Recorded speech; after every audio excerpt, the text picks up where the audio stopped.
안녕하세요. 히든스탁의 김태은입니다. 오늘 양시장 동반 하락하면서 마감했습니다. 마감 지수 현황 살펴볼까요? 먼저 코스피 지수는 전거래일 대비 7.82포인트, 0.38% 하락한 2074.48에 거래를 마쳤고요. 코스닥 지수는 전거래일 대비 1.13% 내린 652.40에 장을 마감했습니다. 자, 오늘은 시장의 수급에 대해서 조금 더 자세히 들여다보도록 하겠습니다. 오늘 코스피 시장에서는 기관이 1,535억 원 순매도하면서 지수 하락을 이끌었는데요. 이 반면에 외국인 투자자들은 1,126억 원, 개인 투자자들은 461억 원을 순매수하는 모습을 보여줬습니다. 특히 외국인 투자자들 오늘도 전기전자 업종에서 강한 사자세를 연출했는데요. 7월 1일부터 25일까지 외국인 투자자들의 수급을 집계한 결과 외국인들이 코스피에서 누적 순매수한 금액은 1조 8,853억 원에 달하는데 같은 기간 외국인 투자자들이 삼성전자와 SK하이닉스를 순매수한 금액인 1조 9,057억 원과 비슷한 수준의 금액을 순매수하는 모습을 보여줬습니다. 자, 이렇게 일부 반도체 종목으로 수급이 쏠리는 이유 바로 이 외국인 투자자들이 반도체 현물 가격 반등에 베팅을 걸었기 때문으로 풀이가 되고 있는데요. 이 반면에 코스닥 시장에서는 오늘도 기관과 함께 이 지수 하락을 부추기고 있는 외국인 투자자들의 모습입니다. 자, 그러니까 6월 이후로 계속해서 외국인 투자자들 사자세를 보여주고 있기는 하지만 코스닥 시장과 그리고 코스피 시장의 이 중소형 주에 대해서는 오히려 매도세가 확대되고 있는 모양새인데요. 어떠한 의미를 가지고 있을까요? 그리고 우리는 이러한 상황 속에서 어떤 종목을 어떤 전략을 가지고 공략해야지 행복한 수익률을 맛볼 수 있을까요? 오늘도 저희 히든스탁과 함께 하시기 바랍니다. 히든스탁 오늘도 문을 활짝 열어놓고 여러분들의 참여 기다리고 있습니다. 문자 참여 코너 준비되어 있죠? 문자번호 1899-2163번으로 전문가 이름과 종목명 함께 보내주시면 푸짐한 상품 전해드리고 있습니다. 또 문자 참여 이벤트도 진행하고 있죠? 관련해서 소개해드릴게요. 8월 30일까지 계속되고 있는 히든 종목을 맞춰라. 방송에서 공개되는 힌트 3가지를 확인하신 후에요. 아, 이 종목이다 라고 생각이 되시면 문자 보내주시면 됩니다. 문자번호 1899-2163번으로 전문가 이름과 종목명 함께 보내주세요. 저희 VIP 체험권 준비되어 있습니다. 오늘도 많은 참여 부탁드립니다. 자, 그럼 오늘 함께 해주실 두 분의 전문가 소개해드릴게요. 마에스트로 전문가님 그리고 마르스 전문가님 나오셨습니다. 어서 오세요. 반갑습니다. 네, 자 오늘장 먼저 살펴보도록 하겠습니다. 먼저 마르스 전문가님 오늘 코스피 흐름 어떻게 보시나요? 네, 코스피 시장을 좀 본다고 한다면 항상 말씀드립니다. 지금 시장 우리가 심사숙고할 필요가 있다라고 말씀드리겠습니다. 왜냐한다면은 지금 지수가 오늘자에서 또 빠졌습니다. 네. 이제 어느 정도 좀 괜찮아지나 싶었는데 또 하락하고 또 급락세가 나와줬어요. 그러면서 아시겠지만 지금 상황에서 개인 투자자분들은 어떤 생각하냐? 이제는 그만둬야 될 땐가라고 생각을 더 심하게 하고 있습니다. 제가 얼마 전에 개별적으로 설문조사를 해봤을 때 한 10명 중에 4분 정도가 주식을 그만두고 싶다. 6분 정도는 아직 해볼만 하다라고 얘기하셨거든요. 근데 오늘자에서 어제자 빠지고 오늘 또 빠지면서 아마 제가 봤을 때는 4대 6이었다면 이게 반대로 6대 4나 7대 3 정도로 역전되지 않았나 생각을 합니다. 그러면서 본다고 한다면 이제 슬슬 개인들의 물량이 털리고 개인들의 물량이 크게 좀 빠져나오는 흐름들이 생기지 않을까 생각을 하고요. 그렇다 한다면 이제부터 뭐 어떤 상황이 생기겠냐? 지수 더 빠지겠냐? 더 하락하겠냐? 단기적으로는 더 하락할 수 있어요. 하지만 중요한 게 뭐냐 한다면은 과거 우리가 2016년도라든가 그 당시 하락세를 보셔야 돼요. 보시면 아시겠지만 2016년도에 하락세를 보시더라도 어떻게 됐습니까? 지수가요. 빠지다가 어떻게 됐어요? 이 저점 라인대를 깹니다. 보시면은 저점 라인대를 한번 깨고 강하게 한번 밑으로 밀어주고 그 다음에 우상향세가 나오는 모습을 볼 수가 있습니다. 마찬가지예요. 실질적으로 지수가 완전히 쌍바닥을 그리고 간다, 완전히 저점을 찍어주고 간다는 거는 이거는 우리가 교과서에나 보던 거지 진짜 시장에서 볼 수 없는 거거든요. 그래서 일본 수출 규제가 더 강화되겠다, WTO에서 결론이 안 났다, 이런 악재들이 계속 나오다 보니까 아마 제가 봤을 때는 더 민 것이 아닌가라는 생각이 들 수 있을 것 같고요. 이렇게 완전한 쌍바닥이 아니라 저점을 밀어버리는, 저점을 뚫고 급락세가 한번 나왔다가 반등 나오는 흐름세가 가장 많이 나왔다는 거예요. 그래서 마찬가지로 지금 지수도 보시면은 뭐 이 쌍바닥을 그리고 이제 이 저점을 올리면서 가는 것이 아닌가 생각했는데 또 오늘 저점을 터치를 했습니다. 그러다 보니까 지금 구간에서 더 빠지겠다가 아니라 이제 슬슬 저점을 올리면서 상승이 아니라 더 급락이 나오더라도 개인들의 매도세가 더 나오고 나서 반등이 나오지 않을까. 지금 상황에서 더 큰 급락이 나오기보다는 적정한 하락의 우상향세가 곧 나오겠다. 그렇기 때문에 이제는 심사숙고를 하셔야 돼요. 지금 시장에서 내 종목을 매도를 치고 찍어야 될 것인가? 아니면은 내 종목을 그대로 홀딩하고 올라가는 종목을 바라만 볼 것인가 심사숙고하셔야 되고요. 그 시장 안에서 여러분들이 내 종목을 자르더라도 충분히 큰 급등이 나올 수 있는 종목도 준비했으니까 방송 끝까지 시청해 주시기를 바라겠습니다. 네, 알겠습니다. 이번에는 코스닥 시장 한번 살펴볼게요. 마에스트로 전문가님, 오늘 코스닥은요 1% 넘게 빠졌거든요. 어떻게 보세요? 예, 뭐 1% 넘게 빠지는 게 하도 많이 자주 있는 날이라 익숙해질 법도 한데 사실 안 우리 돼요. 개인투자 입장에서는 네, 그렇지 맞아요. 않을 것 같습니다. 오늘 코스닥 지수는 뭐 올해 2019년도 들어서 굉장히 의미 있는 날입니다. 안 좋은 의미죠. 바로 2019년의 최저점, 연중 최저점을 경신한 날이에요. 지금 올해 사실 코스닥 차트 보시면은 올해 초, 그러니까 작년 말에 어떤 이 부정적인 분위기, 이때 막 시장 뭐 더 빠진다고 뭐 난리가 났었죠. 하지만 시장 의외로 3일 정도 흔들린 뒤에 3일차 되는 날 이렇게 아래꼬리가 되는 양봉을 보여주면서 이날, 바로 이제 이날이었습니다. 이날 1월 언제냐? 1월 4일이네요. 이날 이제 연중 최저점을 기록하고 나서 두 달 동안의 상승 랠리가 시작이 됐다가 오늘 장이 다시 밀리면서 밀리고 하면서 이 연저점을 다시 경신했습니다. 제가 지난번에 아마 말한 거 기억나시는 시청자분들도 분명히 계실 것 같습니다. 이 코스피와 코스닥 시장의 근본적인 차이점을 제가 설명을 드릴 때 코스피는 장기간 동안에 개인 투자자들의 자금이 빠져나오면서 개인 투자자들의 비중이 줄어들어 있는 상태고 코스닥은 연일 개인들이 계속 매수하면서 개인들이 엄청나게 많은 사상 최대의 이 개인 물량이 들어와 있다고 말씀을 드렸었는데 자 그런 상태, 자 떨어지는 시장에서 보통 개인들은 물타기나 추가 매수를 통해서 추가 매수로 대응을 하게 되는데 자 여기서 한번 생각을 해보죠. 시장을 개인들이 코스닥 시장에 가장 많이 들어와 있지만 지수를 움직이는 것은 개인이 아니라 외국인이나 기관 등 큰 손들이죠. 그러면 지금 이 상황에서 만약에 우리 모든 개인 투자자들의 바람처럼 만약에 시장이 정말 기분 좋게 계속해서 올라가기만 한다면 어떻게 되겠습니까? 코스닥 지수의 상승에서 나오는 그런 수익이라는 손실 축소 및 수익이라는 그런 열매가 모두는 아니겠지만 대부분이 개인 투자자들의 몫이 되기 때문에 그들 입장에서는 뭐 기껏 고생해서 개인들한테 수익을 안겨주고 싶겠습니까? 좀 떼놓고 가고 싶을 겁니다. 그래서 계속해서 시장을 흔들고 빼고 하면 공포심에 사로잡힌 개인 투자자들 같은 경우에는 추가 하락을 겁내서 바닥에서 던질 수도 있고요. 아니면은 잠깐 올라왔을 때 이때다 싶어서 비중을 줄이는 모습들이 많이 발견이 되는데 자 오늘 시장에서 나온 약간 좀 이례적인 현상은 뭐냐면 자 이게 좀 약간 어렵게 느껴질지 모르겠지만 여기 밑에 보시면 화면 하단에 파란 색깔 그래프가 쭉 있는데 이게 바로 개인 수급입니다. 코스닥 시장의 개인 수급인데 보통 지수가 떨어지는 날에는 개인들이 매수로 가요. 왜? 현재가보다 항상 밑에다가 매수를 받쳐놓기 때문에 개인들의 매수가 됐다는 얘기는 지수가 떨어졌다는 얘기입니다. 근데 오늘 같은 경우는요. 시장은 떨어졌는데 개인이 매도였습니다. 뭐 최종적으로도 40억 원 순매도로 끝이 났고 장중 대부분의 시간들 뭐 1.9% 넘게까지 빠졌었죠.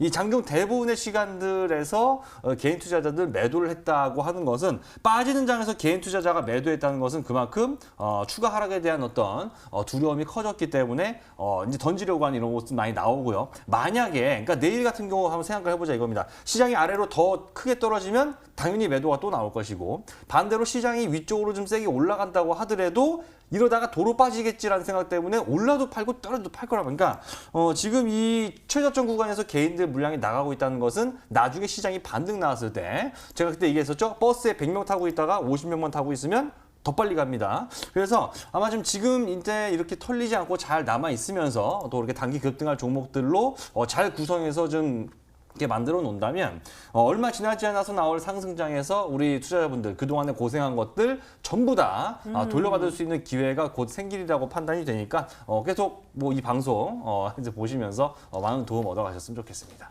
네, 두 전문가 모두 지금의 이 하락 장세는 개인 투자자들을 조금 이탈시키기 위한 모습이 아닐까라고 말씀해 주셨는데요. 이따가 다시 한번 확인해 보도록 하겠습니다. 이렇게 오늘장 마감 상황 짚어봤습니다.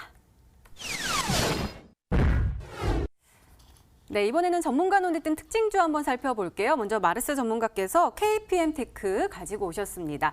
자, 오늘 이 종목이요. 장 초반부터 강하게 빨간불을 켜면서 빨리 켰네요. 29.67% 하면서 상한가에 안착을 하는 모습 보여줬습니다. 사실 이 종목이요. 이렇게 쭉쭉쭉쭉 흘러내리는 모습 보여주다가요. 7월 9일에는 844원까지 뚝 떨어졌었거든요. 그러다가 이번 주, 지난주부터 갑자기 꿈틀꿈틀하더니 오늘 갑자기 상한가에 안착을 했습니다. 1,000원 이상으로 올라섰거든요. 이 종목이요. 무슨 강력한 호재가 들어온 걸까요? 네, KPM테크 같은 경우에는 작년 같은 경우에는 제약바이오를 꼈어요. 이 KPM테크의 자회사인 AB온이 항암제를 만든다 이슈가 나와주면서 주가 급등 나왔었는데 이번 2019년도에는 왜 상한가를 갔냐 물어본다 한다면은 한 가지입니다. 일본 수출 규제였어요. 뭔 소리냐? 일본에서 대부분에서 만들고 있는 게 파우칭 필름이라는 게 있습니다. 이 파우칭 필름에 대해서 실제로 규제가 들어갈 수 있다는 이슈가 나와줬는데 실제로 국내에서 파우칭 필름을 만들고 테스트하는 기업이 있다면은 BTL 첨단 소재와 LG화학이 동시에 같이 개발하고 있습니다. 근데 KPM테크가 이 BTL 첨단 소재의 지분을 가지고 있어요. 그러다 보니까 이 파우칭 필름이 뭐냐 한다면은 이 배터리에 대해서 감싸는 얇은 은박지 같은 거라 생각하시면 될 것 같습니다. 그래서 2차 전지라든가 꼭 필요해요.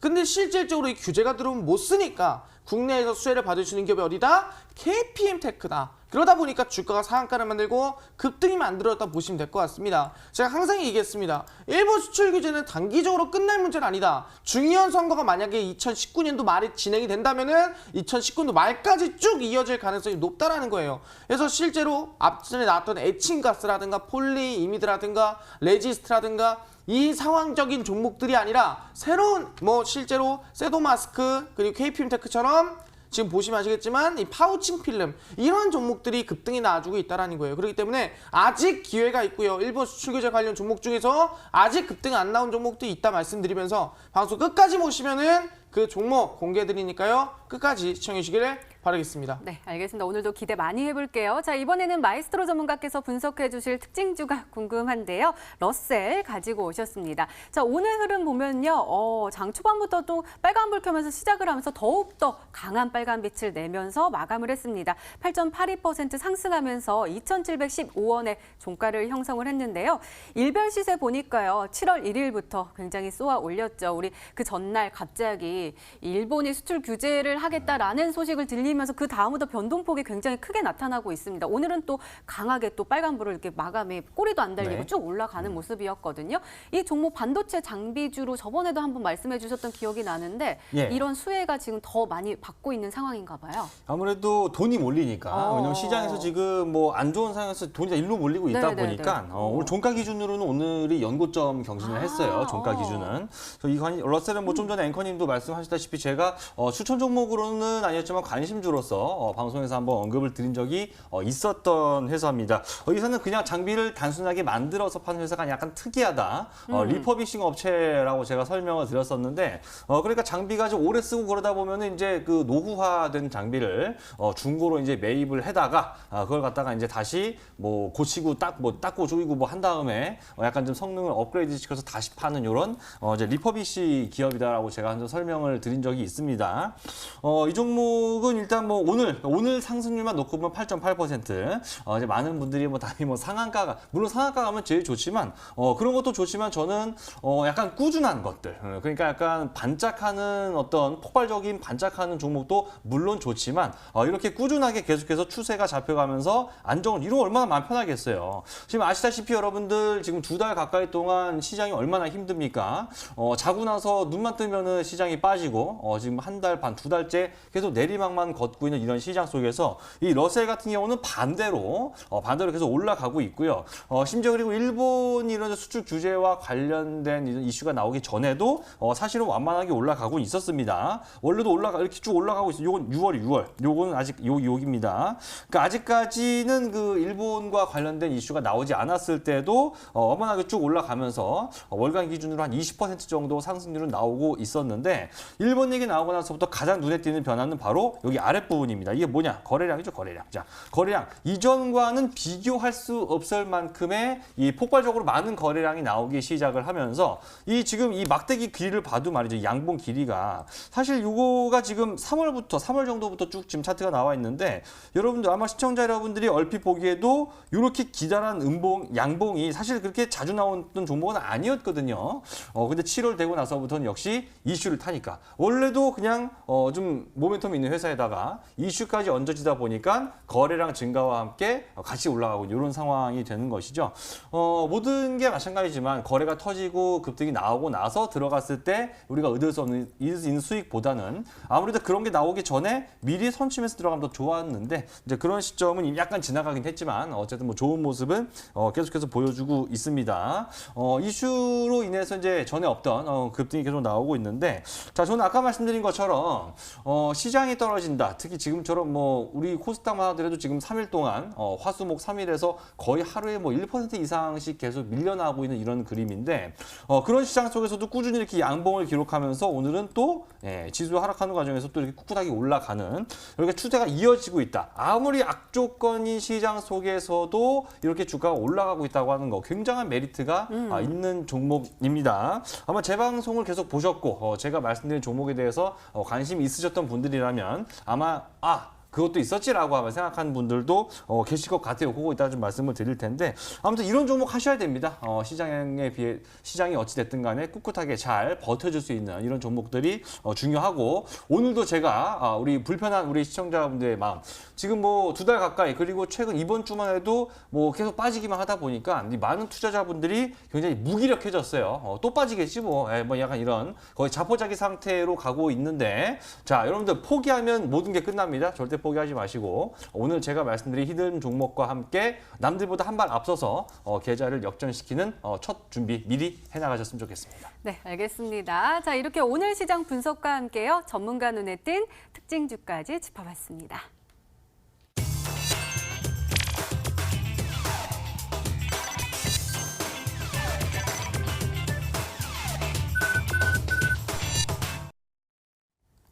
네, 지난 히든 종목의 에이스 도와드리고 있습니다. 먼저 마에스트로 전문가께서 도와주실 건데요. STI 가지고 오셨습니다. 매수일 7월 24일로 지정해 주셨고요. 목표가 2만 원인데 최고가 수익률 단 2거래일 만에 11.22%를 기록하고 있습니다. 전문가님, 오늘도 좋았습니다. 1.32% 상승하면서 마감을 했지만 장중한 때 15,900원까지 올라섰거든요. 어제가 우리 매수일이었는데 쭉 올라서면서 8% 이상의 모습을 보여주면서 16,350원까지 쭉 올라가는 모습도 보여줬어요.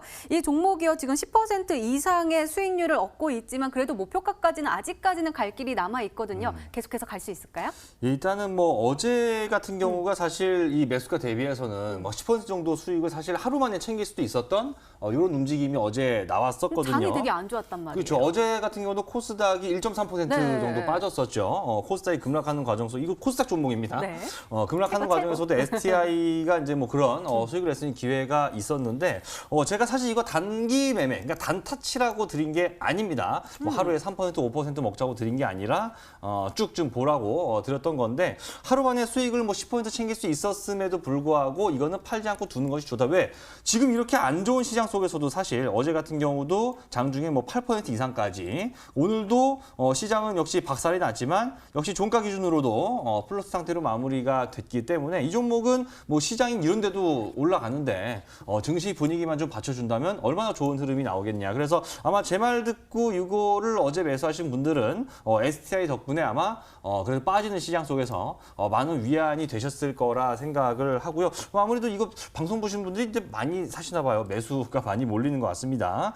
자, 아무튼 STI는 말씀드린 것처럼 역시 이제 그 지금 시장에서 이런 일본과 관련이 되어 있는 일본의 어떤 수출 규제 조치가 오히려 우리나라 시장에 호재가 되고 있는 이런 쪽으로 지금 사람들 관심이 몰려들고 있거든요. 그래서 이 안에서 어느 정도 괜찮은 실적만 받쳐주는 동시에 뭔가 일본 규제와 직접적으로 연관이 되어 있는 뭐 가령 예를 들면 이미 반도체 국산화에 뭐 크게 성공을 했던 기업이라든가 이런 식으로 뭔가 연관이 되어 있다면 이런 추세를 반드시 보여주고 있기 때문에 이런 것들은 지금 악조건, 이런 좋지 않은 시장 속에서도 흐름이 굉장히 좋습니다. 그렇기 때문에 지금 시장 조정이 좀 더 이어진다고 했을 때 이런 종목 갖고 있다면 여러분들 뭐 남들 다 일반 투자자들 다 힘들어하고 있을 때 그래도 조금은 마음 편할 수 있는 이제 이런 상황이니까 자 STI 같은 경우는 뭐 시가총액이 2천억이 좀 넘어갑니다. 그래서 뭐 하루 상승률이 뭐 하루 이제 뭐 10% 요 정도만 나왔었는데 오늘 제가 히든 종목으로 알려드릴 종목은 이거보다 시가총액이 좀 많이 작아요. 그렇기 때문에 STI가 만약에 10% 올라갈 거라면 아마 그 오늘 제가 말씀드린 히든 종목은 2배 이상도 가볍게 튈 수 있는 그런 종목이기 때문에 방송 끝까지 시청하시면서 요 좀 더 가볍고 잘 움직입니다. 꼭 요거 알아가시라고 다시 한번 좀 강조드리겠습니다. 네, 오늘도 기대감을 또 주시네요. 또 기대해 보도록 하겠습니다. 자, 이번에는 마르스 전문가님의 지난 히든 종목 한번 살펴볼게요. 가스텔 바자 가지고 오셨습니다. 매수일은 오늘이었습니다. 바로 어제 히든 종목이고요. 목표가는 16,000원으로 설정해 주셨습니다. 전문가님, 오늘은 장 막판에 갑자기 빠졌네요. 5.57% 하락하면서 13,550원에 마감을 했거든요. 이 종목이요. 이거 일본 관련된 수혜주로 소개를 해주시면서 일본 의류가 아니라 우리나라 의류를 입을 것이다 라면서 소개를 해주셨는데 오늘 갑자기 또 빠져가지고 깜짝 놀라신 분들 많으실 것 같아요. 어떻게 하면 좋을까요? 일단 뭐 오늘 워낙에 시장이 많이 밀리다 보니까 사실상 이 코스닥 종목이거든요. 근데 지수가 많이 빠졌죠.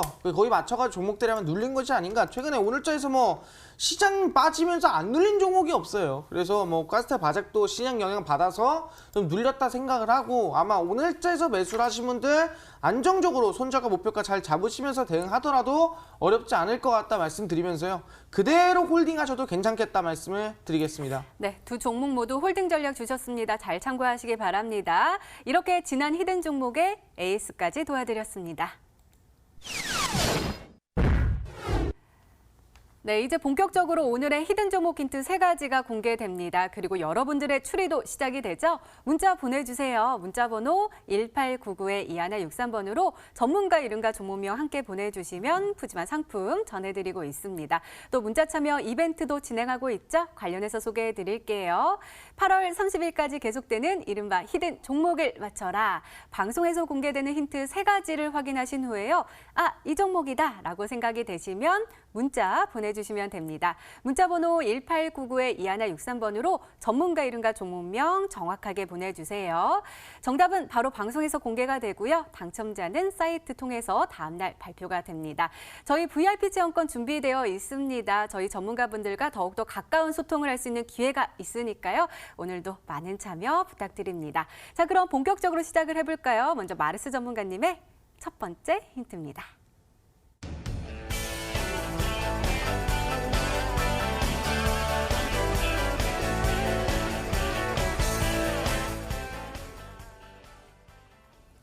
화나요, 전문가님. 어떡해요? 지금 부글부글해요.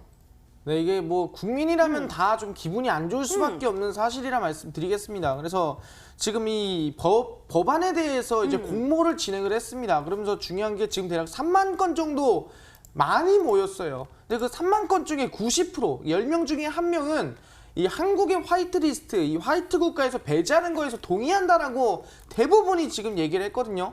그러다 보니까 지금 가기에서 해결이 된 뒤에 아마 8월 하순부터는 진짜로 화이트국에 대해서 대한민국을 배제할 수도 있겠다. 그럼 배제가 되면은 1,100개 정도의 우리 문목에 대해서 어느 정도 규제가 들어간다고 말씀드렸습니다.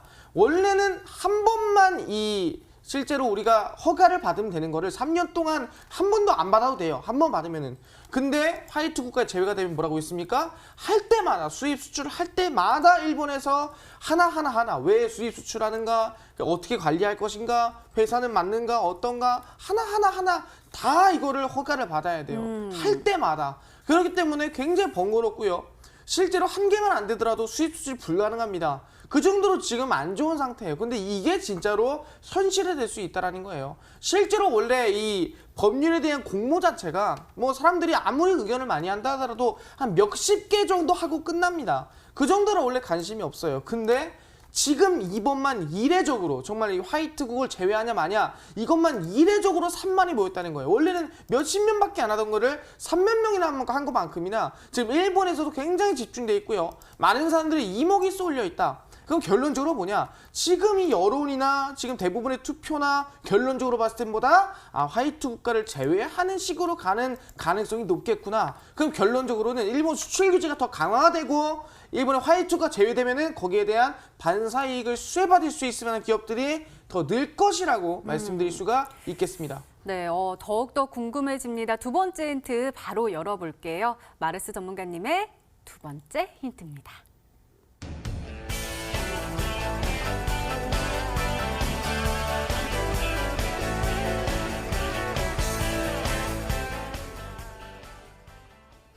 그러게요. 갤럭시 폴드가 이제 9월에 나온다는 소식을 저도 들었거든요. 그러니까 한때 좀 시장에 관심을 딱 받았다가 다시 쏙 들어갔다가 다시 이번에 딱 나온다고 해서 또 기대감이 스물스물 나오고 있는데 관련된 종목이에요? 핸드폰?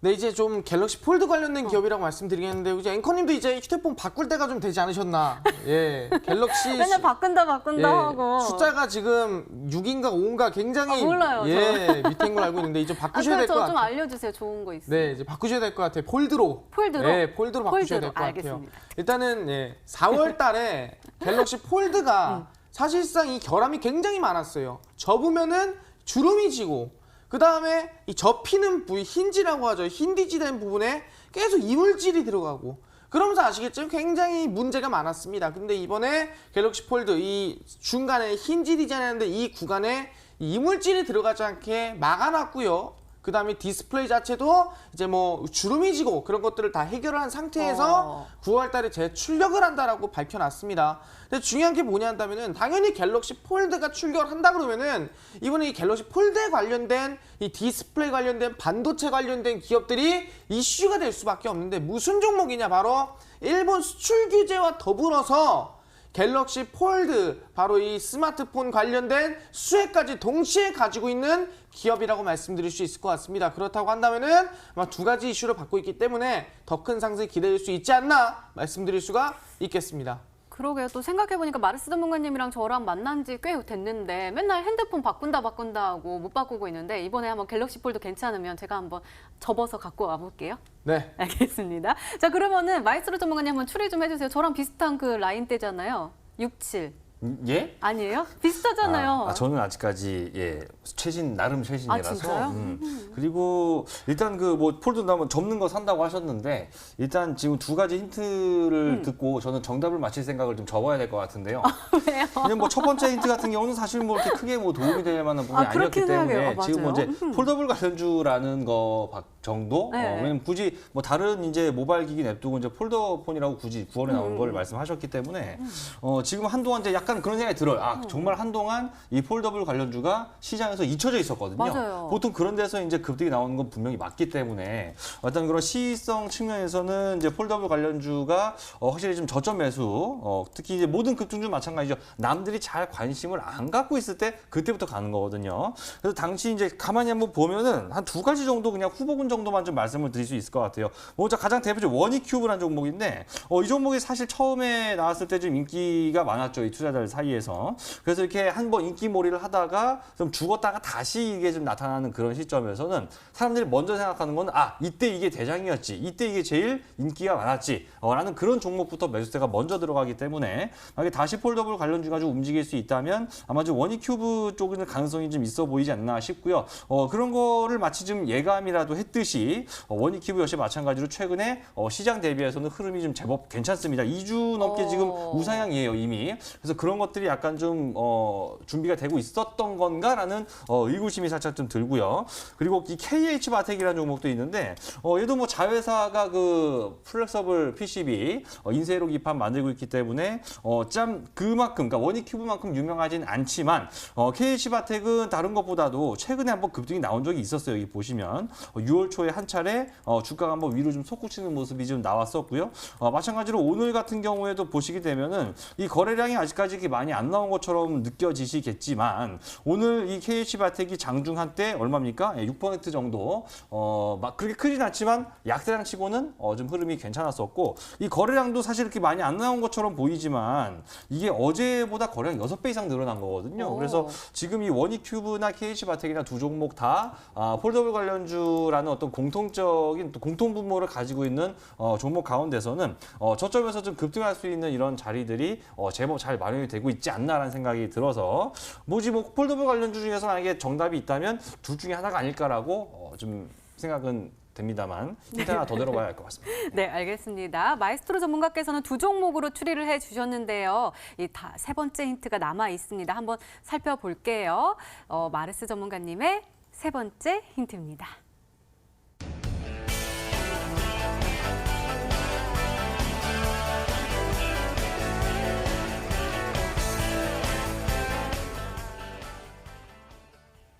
일본 수출 규제 수혜주라는 거는 알겠는데 포토레지스트 뭐 사진과 관련된 걸까요? 예, 이제 포토 레지스트라는 게 이제 반도체 공정이 들어가는 이 부분 중 하나라고 생각하시면 될 것 같아요. 예, 포토 레지스트라는 게 실제로 이 반도체가 빛을 흡수할 수 있게 실리콘 이 웨이퍼 위에다가 바르는 광당액을 바르는 것 자체를 포토 레지스트라 부르거든요. 근데 중요한 게 뭐냐면 이 포토 레지스트가 우리 뭐하냐 한다면 일본의 대략 92%가 독점이 되고 있습니다. 그러니까 대부분을 일본이 독점하고 있어요. 그러다 보니까 실질적으로 본다고 한다면 우리가 일본에 의존을 많이 하고 있다. 그럼 얘기하는 게 일본에서 이거를 막고 이번에 이 화이트 국가로 지정해버리면 문제가 크거든요. 그럼 이거 대체품이 필요해요. 그래서 이거를 대체품이 뭐가 되냐 블록공중합체라는 게 있었어요. 근데 이거를 쓸 수 없었는데 이거를 아르곤 플라즈마라는 이걸 처리를 해주면은 이걸 대체품으로 쓸 수 있다. 포토레지스트의 대체품으로 아르곤 플라즈마 처리를 한 블록 공중합체를 쓸 수 있다라고 밝혀졌거든요. 그런 부분에서 이 아르곤 플라즈마 관련된 이 블록 공중합체, 이 포토레지스트의 이 대체품에 대한 수혜를 받을 수 있을 만한 이번 일본 수출 규제 수혜를 받을 수 있을 만한 한 개 기업이 있다 말씀드릴 수가 있겠습니다. 네, 마르스 전문가님의 오늘의 히든 종목 힌트 3가지가 모두 공개가 됐습니다. 저희도 열심히 추리를 해봤는데요. 과연 어떤 종목일까요? 종목 추리는 계속됩니다. 계속해서 문자 많이 보내주시고요. 마르스 전문가님의 오늘의 히든 종목 힌트 3가지 다시 한번 화면으로 확인해 보시죠.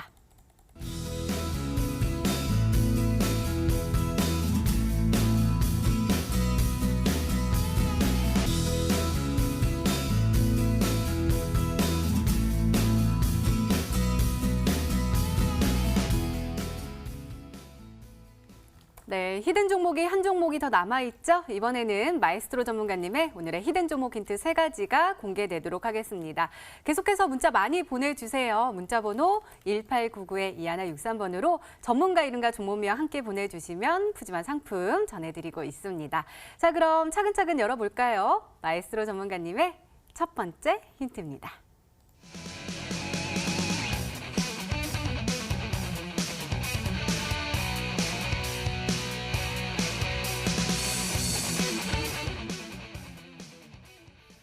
마에스트로 전문가님 아까 마르스 전문가님 첫 번째 힌트 별 의미 없다고 얘기하셔놓고서는 똑같은 비슷한 거 가지고 오셨잖아요. 지금 일본 악재 관련해서. 전 그래도 적어도 반도체라는 섹터로 압축은 해드렸습니다만. 아, 그런가요?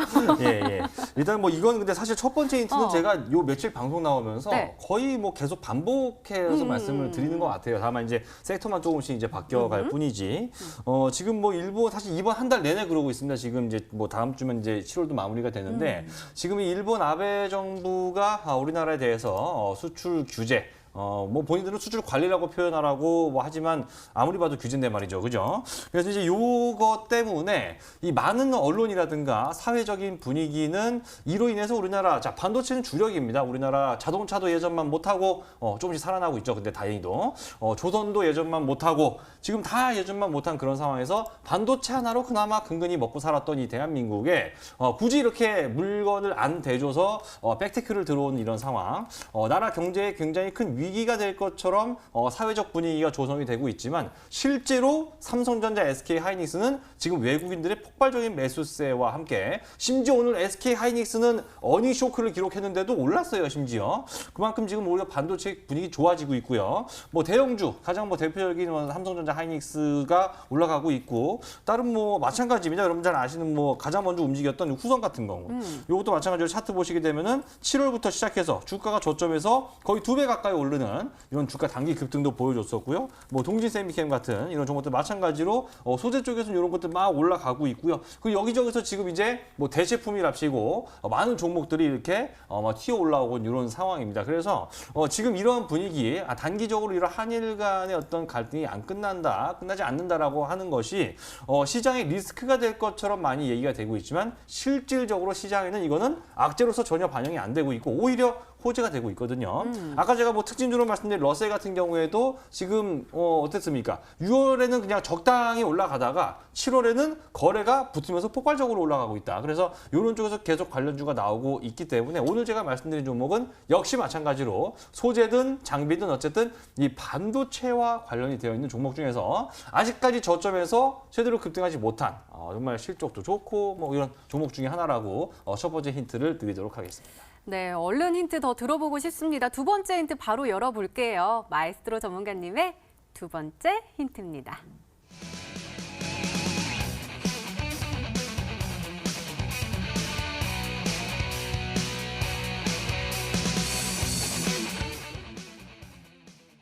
국내에서도 잘 되고 있고 또 해외 수출도 아주 잘 되고 있다. 그러면은 매출도 좋다라는 뜻일 것 같은데요? 예, 이게 얼핏 생각하면은 그냥 뭐 다 잘하는구나 생각하겠지만 사실 여기는 약간 좀 되게 중요한 표현이에요. 이게 수출하고 있다는 게. 왜냐하면 제가 지난번에 STI 말씀을 드리면서 STI가 이제 그때 당시 드렸던 힌트 중에서 무슨 뭐 그 중앙화학 어쩌고 공급장치지 않습니까? 네. 그거 세계 1위라 그랬잖아요. 네네. 근데 그때 제가 분명히 우리 시청자분들한테 말씀을 드린 게 이미 우리나라 메모리 산업 자체가 벌써 세계 1위를 하고 있기 때문에 우리나라에서 1위를 하면 그게 세계 1위입니다. 맞아. 네, 그거 제가 얘기 드렸어요. 근데 오늘 제가 그러니까 뭐 다른 나라 사실 우리나라 아니고도 그 반도체와 관련이 되어 있는 기업들은 많이 있습니다. 뭐 당장 시스템 바톤제 같은 경우는 뭐 대만이라든가 미국이라든가 뭐 일본이라든가 해외에도 분명 있어요.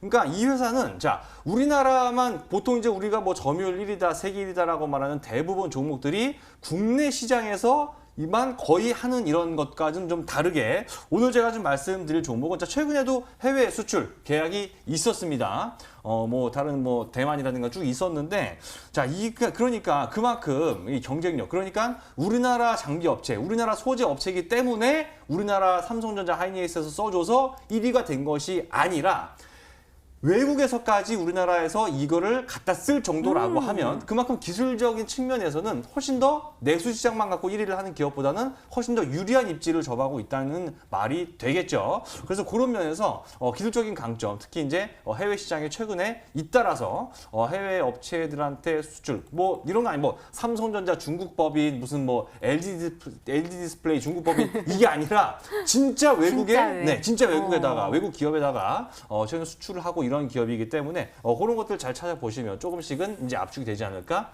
생각이 됩니다. 그럼 마르스 전문가님 추리 좀 해주세요. 근데요, 제가 지난번에 그 트릭 쓰셨거든요.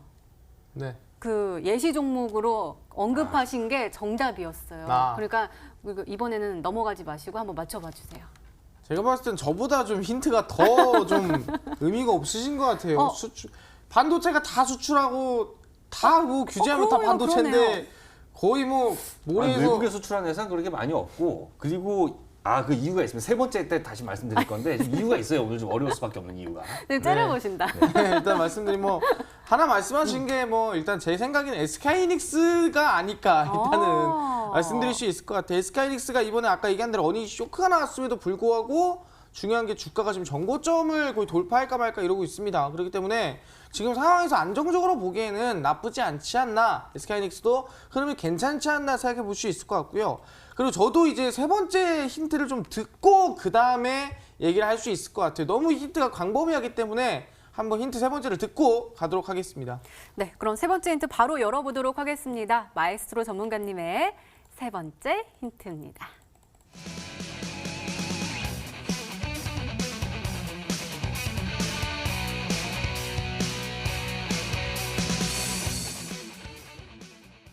어떡할 거예요? 마르스 전문가는 지금 화났잖아요.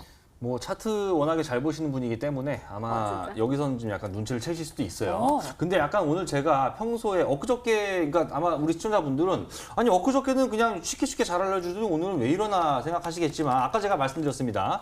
이틀 전에 제가 STI라는 종목을 여기서 히든 종목으로 굉장히 쉽게 말씀을 드렸는데 뭐 이 종목 지금 아시다시피 뭐 여러분들 만약에 따라서 매수를 하셨다면 뭐 첫날 하루, 그러니까 갖고 있는 게 정상이에요. 하지만 당일 하루 만에 10% 정도 수익을 챙길 수도 있었던 만큼의 이런 이제 단기 급등을 처음에 좀 보여줬던 이런 모습이 나왔었는데 이 종목 보시면 시가총액이 2,400억이에요. 그러니까는 코스닥 안에서는 그래도 소형주는 좀 넘어선 약간 중형주 정도가 되는 정도 사이즈이기 때문에 어느 정도 물량이 들어와도 막 이게 심하게는 아닌데 오늘 제가 말씀드린 히든 종목은 얘보다 시가총액이 작습니다. 그렇기 때문에 어떤 문제가 있냐. 뭐 방송사에서 너무 많은 분들이 진짜 한꺼번에 정답을 다 알아갖고 내일 아침에 다 사버리면은 시초가부터 이 재수 없으면 상한가가 버릴 수가 있어요. 그러면 이게 가지고 좀 수익을 좀 제대로 봐야 되는데 시초가부터 만약에 갭으로 이렇게 떠서 출발하면 이게 좀 문제가 있거든요. 그래서 그래서 약간 좀 어렵게 말씀을 드리는 거니까 좀 양해 말씀을 좀 드리겠고요. 자, 세 번째 힌트는 뭐였냐면 자, 후성하고 좀 비슷한 패턴이라고 말씀드렸습니다. 자, 제가 어떤 측면에서 이 얘기를 드리는 것이냐면은 자, 이거는 뭐 공통적으로 해당이 됩니다. 후성도 그렇고 그리고 제가 이틀 전에 말씀드렸던 이 시장 대비 강한 모습을 계속해서 보여주고 있는 이 STI하고도 좀 유사하다고 볼 수 있는데 이런 여러분들 자, 이런 게 있어요. 이 개인 투자자분들 차트 열심히 공부하십니다. 그렇기 때문에 자, 이렇게 보시면 이 파란 색깔, 이 장기 이동 평균선, 이 120 이동 평균선은 실질적으로 반년 이동 평균선입니다. 반년. 그렇기 때문에 이 장기 이평선을 지금 반년 넘게 계속해서 못 뚫고 있다가 후성이라는 종목이 이번 달 초에 뚫었어요. 그러니까 어떤 현상이 벌어지느냐. 가다가 어떻게 됩니까? 좀 확대해서 보시게 되면 한번 이렇게 오랫동안에 뚫지 못한 자리를 특정 이슈로 인해서 돌파를 해주게 되면 그 다음부터는 이 장기 이평선은 어떻게 됩니까? 강력한 지지선으로 역할을 한다. 그 이유는 바로 그렇게 알고 있는 투자자들이 실질적으로 이 선에 다가오게 되면 매수에 나서기 때문에 실제로 급등이 나와버리는 거예요.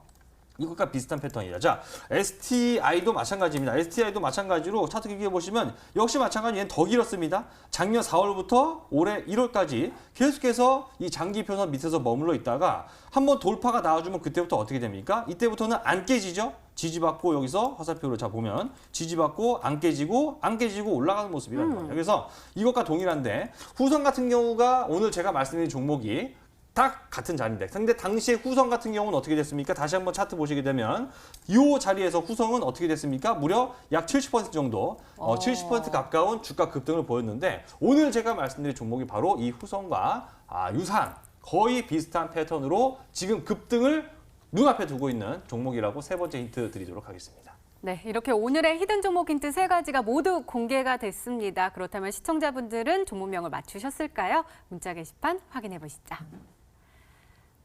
없잖아요. 마이스트로 전문가님 아직까지 아무도 안 보내주시고 계십니다. 지금 너무 어렵게 내주셨으니까 지금 문자 안 오고 있잖아요. 그리고 우리 3191님 지금 우리 종목 상담 요청해 주셨는데 저희 내일 금요일입니다. 금요일마다 저희 종목 상담 코너 준비되어 있으니까요. 내일 다시 한번 보내주세요. 그다음에 마르스 전문가님께 캠트로스입니다 라고 했고요. 우리 0774님 시그널 음악 요청 주셨습니다. 저희가 한번 논의를 통해서 아주 아름다운 음악을 한번 이야기해 볼게요. 그다음에 동진세미캠 그리고 태경화 그리고 KPM테크 또 태경화 쪽 와 있고요. 경인양행도 보이고 멋있다고 이렇게 보내주셨고 핸섬하시다고 그러면서 아이 컴포넌트 아닐까요? 라고 보내주셨고 요 아래 무슨 메시지가 왔는데요. 또 마르스모에서 눈에 또 뭐 들어가가지고 잘 안 보여요. 이거 좀 읽어주세요.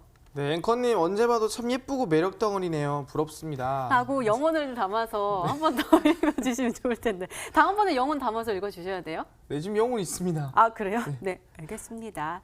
자 그럼 마이스트로 전문가님 아직까지는 문자 안 왔는데 진짜 히든 종목 가지고 오신 것 같거든요. 그렇게 꽁꽁 숨겨야 할 이유가 있는 거죠?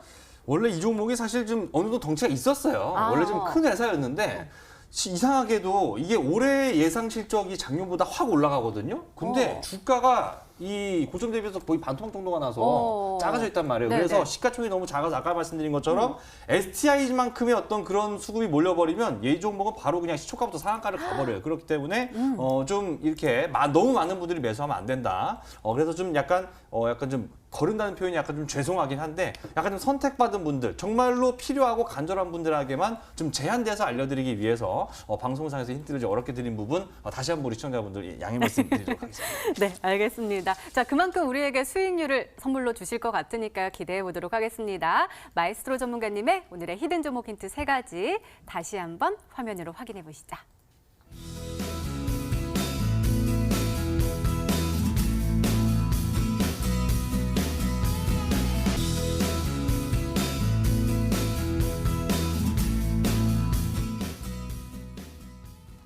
네, 오늘도 둘 중 한 종목은 방송에서 바로 공개가 되죠. 오늘은 마르스 전문가님의 히든 종목입니다. 공개해 주세요.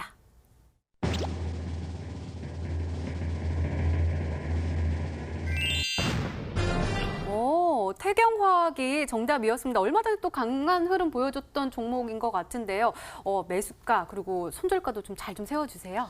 네, 일단 좀 말씀드리겠지만 지금 이 태경화학에 대해서 설명을 드린다면은 지금 구간에서 사실상 아까 그때 일본 수출 규제 관련 종목 중에서도 지금 이 아까 포토레지스트 말씀드렸죠. 그 관련된 이슈를 가지고 있는 기업 중 하나라고 말씀드렸습니다. 그렇기 때문에 지금 차트를 보시면 아시겠지만 이 매물대 자체가 굉장히 안정적으로 형성이 돼 있습니다. 그렇다 한다면은 주가 자체가 충분히 반등이나 상승세가 지금부터 보시면은 매물대 지지 받아주고 상승 나올만 할 것 같거든요. 아까 얘기했던 뭐 덕성이라든가 후성이라든가 대부분 종목들이 한 차례 급등이 나오고 그 뒤를 이어서 상승하는 경우가 굉장히 많아요. 그래서 한 차례 급등 더 고점까지 올라간다는 충분히 올라갈 수 있지 않을까 생각해 볼 수 있을 것 같고요. 그래서 매수는 아르곤 관련된 기업이에요. 아까 아르곤 플라즈마 처리를 하면은 충분히 이 포토레지스트의 대체제를 쓸 수 있다 그랬죠. 아르곤 관련주고요.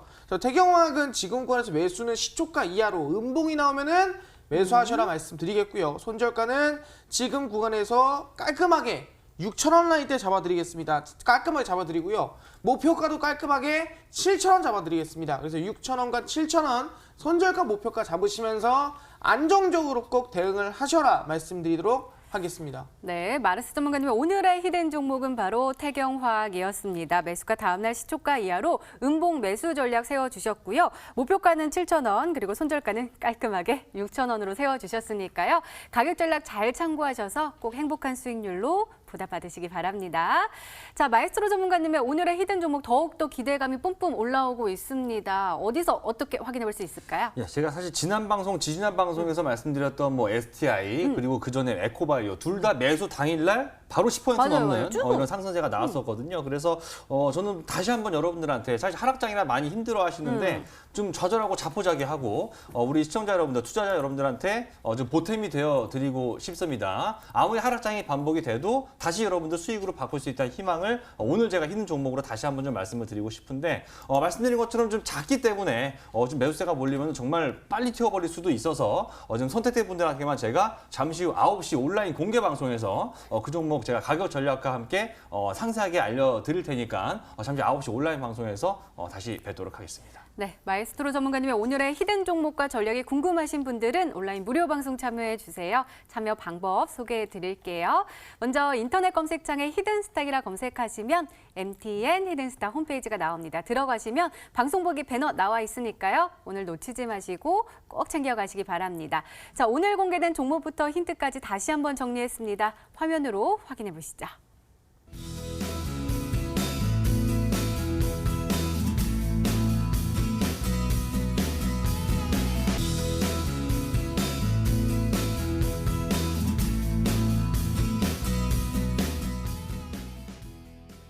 그는 기대감만 남기고 맨날 궁금증만 남기고 네. 그거를 해결해야 되겠어요. 어떻게 해결해야 돼요? 예, 일단 뭐 사실 설명이 필요합니다. 지금 종목을 우리 시청자분들이 뭐 종목만 안다고 해서 사실 그것 맞아요, 때문에 다 사실. 수익을 보는 것은 아니고 사실 이제 어떻게 관리하느냐가 사실 핵심이 되기 때문에 그건 제가 이 방송상에서 말할 수 있는 시간이 좀 이 한계가 있다 보니까 그런 것들을 제가 뭐 계속해서 좀 설명을 이어나가고 싶고 지금 장이 많이 빠져 있다 보니까 내 종목 올라올 때까지 그냥 손 놓고 기다려야겠다. 망연자실 가만히 계신 분들이 정말 정말 너무 많이 계신 것 같은데 절대로 그러면 안 됩니다. 지금 시장에서 떨어진 종목 가운데서는 앞으로 못 올라갈 종목들이 떨어져도 마땅한 종목, 하지만 억울하게 빠진 종목들을 분명히 많이 있다는 거예요. 그런 종목들이 급등이 나오는 것이고 제가 지지난 방송에서 2번 연속으로 잡아드렸습니다. 그거 다시 한번 제가 잡아드릴 것이고 더욱더 강하게 올라갈 수 있는 가볍고 탄력도가 높은 종목, 하지만 실적 정말 좋습니다. 주가만 떨어졌습니다. 잠시 후 9시 온라인 공개 방송에서 가격 전략과 함께 앞으로 여러분들 시장에서 어떻게 빨리 한번 이 원금 회복과 수익 계좌로 바꿀지까지도 상세하게 알려드릴 테니까 잠시 9시 온라인 공개 방송에서 못다한 얘기들 계속 이어가도록 하겠습니다. 네, 마에스트로 전문가님의 온라인 무료 방송 놓치지 마시고 꼭 챙겨가시기 바랍니다. 히든스타 오늘 준비된 시간은 여기까지입니다. 오늘 마르스 전문가님 그리고 마에스트로 전문가님과 함께했습니다. 저희는 내일 저녁 8시에 다시 찾아뵙겠습니다. 시청해주신 여러분 고맙습니다.